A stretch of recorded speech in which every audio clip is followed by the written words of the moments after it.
Aloha mga happy peeps! So today's video we're going to do camping. So guys, mga happy peeps, if you ever wonder kung ano yung mga ginawa namin at mga nadala ko sa camping na ito, watch this!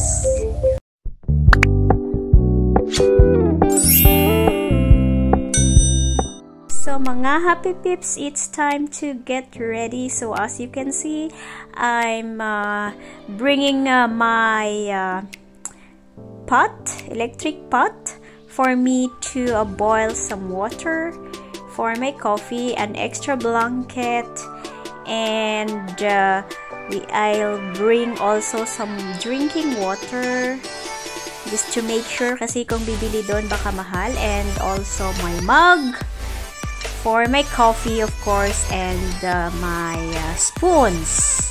And now we are now on our way. So this is the way going to Lansak, and the camp is held at Lansak district. So we're going to the place where they call as the Switzerland of Uthaithani.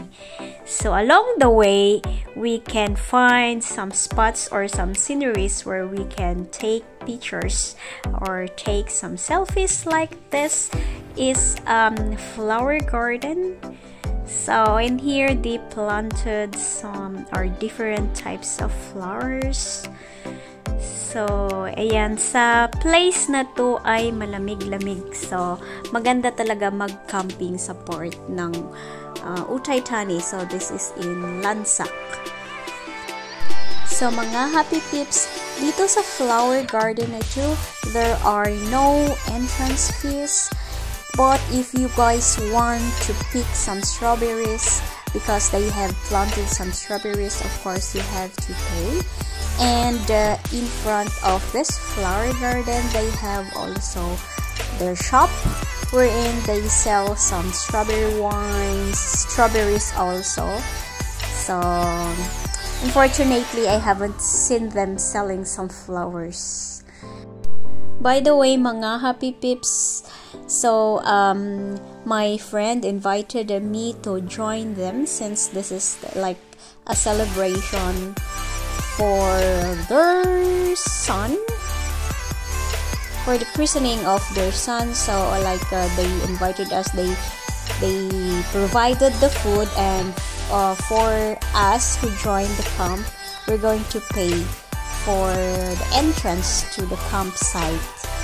So sa campsite pala, mga happy peeps, it's either you're going to bring with you your tent, and then you're gonna have to put it up there, or you can let the owner, or you can hire a tent from the owner, and they will set it up for you. So for me, since I do not want to buy a tent, since wala naman akong paggagamitan, like I do not go to camp often, so I just hire a tent. So I hired a tent for two, that's the green in color.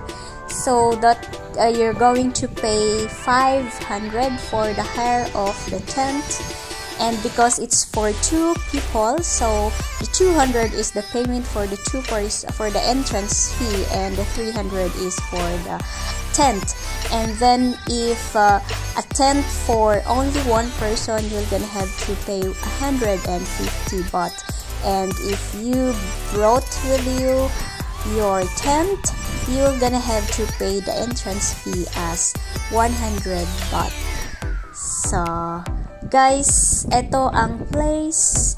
Ang lawak niya, so pwede kayong mag-set up anywhere. Pwede sa gitna, sa gilid. So in having the camp here, you can also bring foods with you. You can do barbecues. So we did barbecues here. We cook our foods. So and also they provided the electricity, so for us to charge our phone, and then it will be turned off at 9 p.m. and it will be turned on again in the morning. the electricity, so for us to cook our food if we do not want to cook it on fire. So, ayan. Ito yung itsura ng tent. So, sa tent pala, if you want to hire the tent, they're gonna provide mattress, some pillows, and one blanket.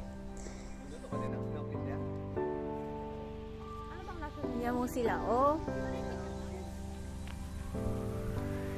Sarap ba? Sarap?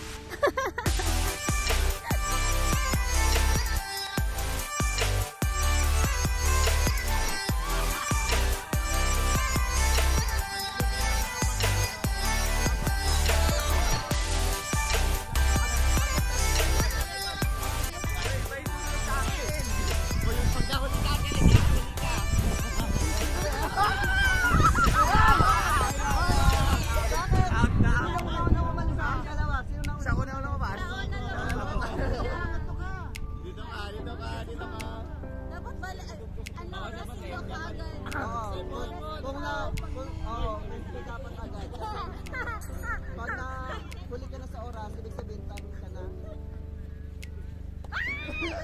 Kuya lang masabi siya. Ako na yun.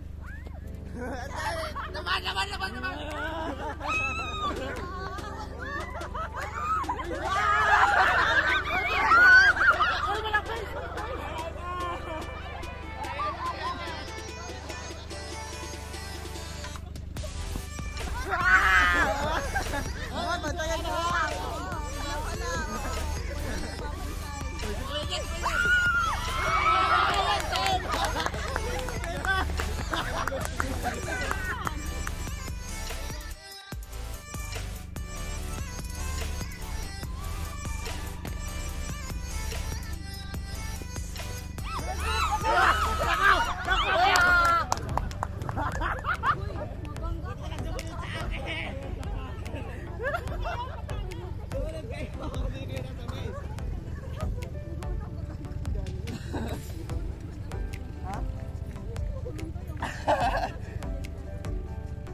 Nagbantay lang sa tinangapak kami na nangapak na doon. Nangapak ka ba? Para mag-reset yung vlog.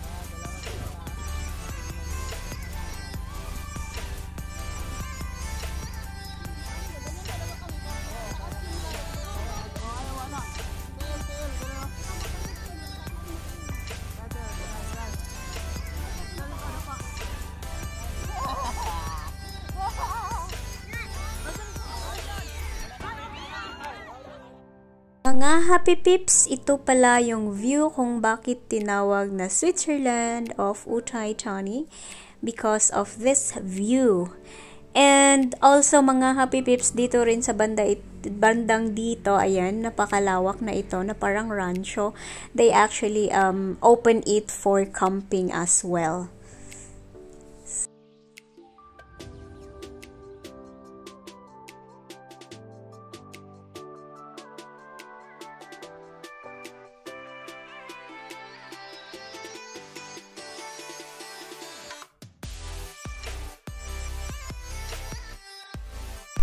And now, it's time to go home. So, dito rin sa bandang dito, pag umagang ganito, maraming mga monkeys. So, look at those monkeys everywhere. And yeah, thank you so much for watching. See you on the next vlog.